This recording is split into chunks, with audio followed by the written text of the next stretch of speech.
I'm Sara. And I'm Elaina, and I want to talk about preparing for something that you dream about.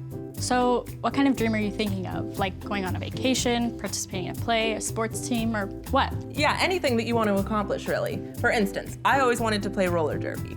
Roller derby is a contact sport where you're on roller skates. So in order to do that, I had to invest in the right equipment, had to get helmet, knee pads, skates. I had to go to practices once a week, and then between those practices, I had to work on things like my balance. Wow, that sounds like a lot of work. But if we want to be great at something, we need to prepare, do our research, and then move forward.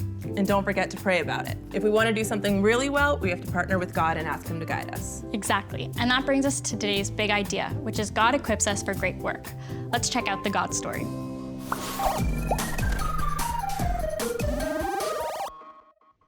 Then Moses said that God had chosen two special craftsmen to lead the artisans. And what is an artisan? Like what? And what am I saying? Hey guys, it is so good to be back with you again. My name is Ryan, and I got a little story to share with you guys to start today. I remember when I was going to do a talk at a camp, and I'd been invited by some people who are close friends of mine, and I did not want to let them down. And so I'd done a lot of preparation for this talk, and I'd made a lot of notes that I was bringing with me to help me do this talk. And about 20 minutes before the talk, I realized I'd left my notes at home. And when I went up to do the talk, it was an absolute disaster. But what I realized is that I wasn't equipped to do what I actually wanted to do. That actually leads me to our big idea today, that God equips us for great work. We're going to get into that in a second, but let's just recap where we've been so far. We're in a book in the Bible called Exodus, hearing about a man named Moses. But before that, there's a book called Genesis, and in Genesis, God creates the whole world. He says it's so good, it's beautiful, it's perfect. But He gives humans choice, and they actually end up choosing their own way, and this puts a barrier between us and God. But because God loves us, He pursues us, and through a man named Abraham, He blesses his family, and they become a nation called Israel. Israel disobeys God. They end up in slavery in Egypt, and God chooses another man named Moses to go and rescue His people. Moses rescues them, brings them out of Egypt, and starts leading them towards the promised land. And on the way there, God actually meets with Moses and has a number of amazing encounters with him, specifically where He gives them the 10 Commandments. But while He's doing this, the people disobey God and worship a golden calf, and when Moses comes down, he's angry and breaks the commandments. Moses actually then goes back up Mount Sinai and meets with God again and receives the 10 Commandments again, and God forgives His people and makes a new covenant with him. This actually brings us right to the story where we're going to see today. Oh, and last time we also learned that part of this new covenant is that God wants us to celebrate. Today we're jumping back into that story, and we're going to hear about some of the commandments and instructions God gave to Moses about the best way for His people to live. We're starting in Exodus 35, and what's happened is Moses has gathered all the people together to share some of these things with them. One of the things he shared is that they were to work 6 days of the week, but on the 7th day there was to be no work and they were to rest. I like that. God also instructed Moses to take up an offering from the people of Israel to supply the holy tent, things like gold, silver, bronze, oil for lamps, jewels, linen, loads of things. Then he said all the skilled workers must come together, and God gave them instructions to make specific things for the holy tent. And the list of things He gave them was a lot. All the people brought loads of offerings, and the woman with special skills spun yarn. Then Moses said that God had chosen two special craftsmen to lead the artisans and the skilled workers. Then Moses told the people that God had chosen a man named Bezalel. He was filled with the Spirit of God, and he had amazing wisdom and knowledge about all different kinds of skill. Bezalel had amazing artistic skills. He could make patterns with gold and silver. He could set stone, and he was awesome at arts and crafts. Then there was also Oholiab. God also used this man to do amazing things with carvings and patterns. Not only does he have an amazing name, but God used these two men to equip the people for skills and work that He had planned for them.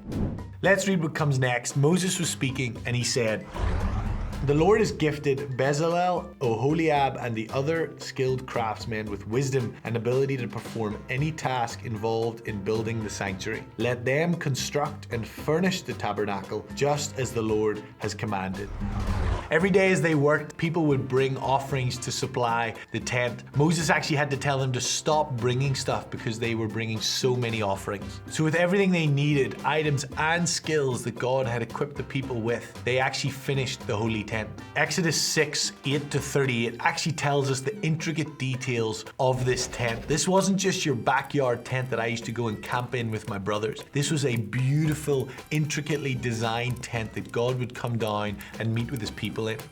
In the following chapters in Exodus, we learn about all of the items that the people used and put into the tent. They did all of this giving God their very best and working for his glory. And the really cool thing here is that God had equipped them. He had given the people what they needed to do his great work. So what does this have to do with us today? I'm not sure that we're building these enormous tents or intricately detailed places for God to come and meet with us. But God does equip us to go and share his good news with people in our schools, people in our homes, our friends, our family. God has given each and every single one of us different gifts and personalities and abilities. And when we work together, we can actually do some amazing things for God. So I'd say let's roll up our sleeves and let's get ready to do the work that God is equipping us to do. I hope you've enjoyed this time today, and I look forward to seeing you soon. Wow, Elaina, I thought you prepared well for roller derby, but God gave the Israelites such a detailed plan for the holy tent. It's amazing. And on top of that, he gave them the skills to do an incredible job with the tent. He fully equipped them to do everything that they needed to do. And you know what? He still does that. Let's check out Dejehan's story to see how God equipped him for great work. Dejehan, musician, artist. Where does the story begin, though? So my story begins in the north end of Hamilton. It was a low-income neighborhood. A lot of people weren't really aspiring to do great things, right? Yeah. And my mom, she was a single parent as well. We didn't really have a lot of money or anything like that. I decided that music was something that captured me from when I was really young. Yeah. It's almost like it chose me. I auditioned for the jazz band when I got to grade 9, and I didn't get in. I failed. The music teacher, he came, saw me down the hall, and he notified me that the person who did get in wasn't able to make the rehearsals. So he gave me a shot.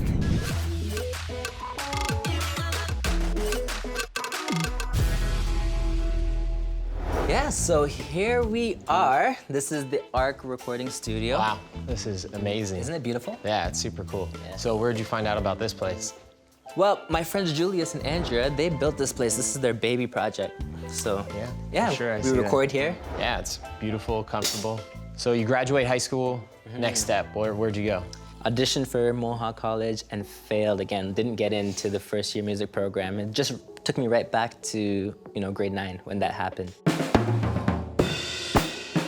Then I decided, well, you know what? Didn't get into the first year program, but they allowed me to get into the prep program.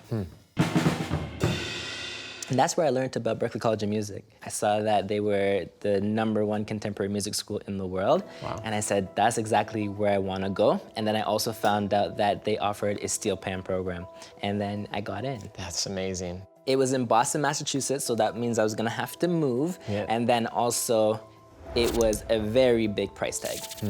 And even with the partial scholarship that I had gotten from the school, I still had to come up with the rest of the room and board, but also to be able to show that I had the full amount in my bank account for 4 years. Wow. So the community rallied around and they showed their bank statements to come up with the large amount that I had to show.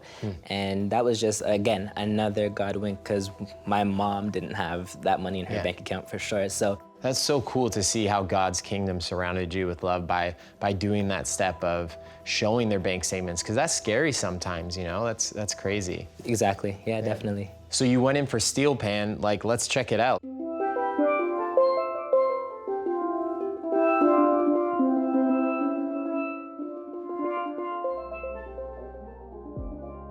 So I decided that I wanted to give back to my community, and I came back after my first year at Berklee for my summer holidays, and I started a camp.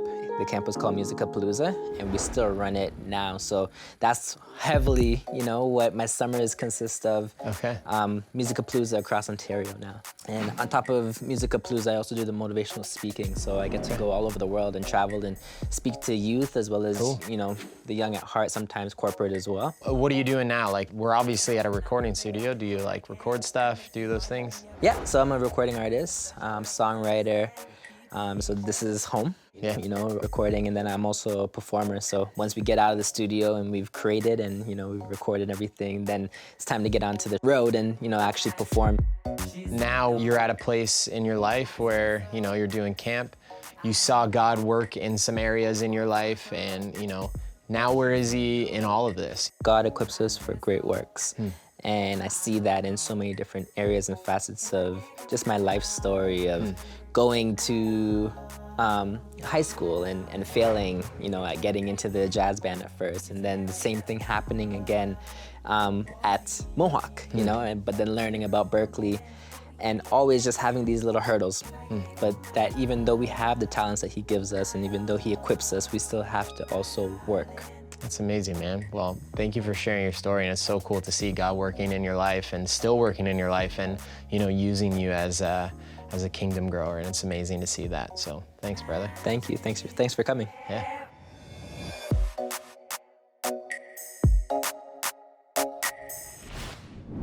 I love Dejehan. What a cool guy with a beautiful heart and so much talent. It's not often that you see the steel pans, but they're a really cool instrument. Yeah, and you know what I thought was interesting in the video? That Dejehan can look back at the hardship and what he considered failures and see that those are actually the things that were helping him do something great.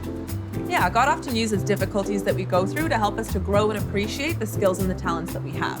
And as Dejehan said, God equips us for great work, but we still have to work at it. And he did. He's using his many talents to show the love of Jesus to others. Well, let's break into our small groups and see what this looks like in our lives.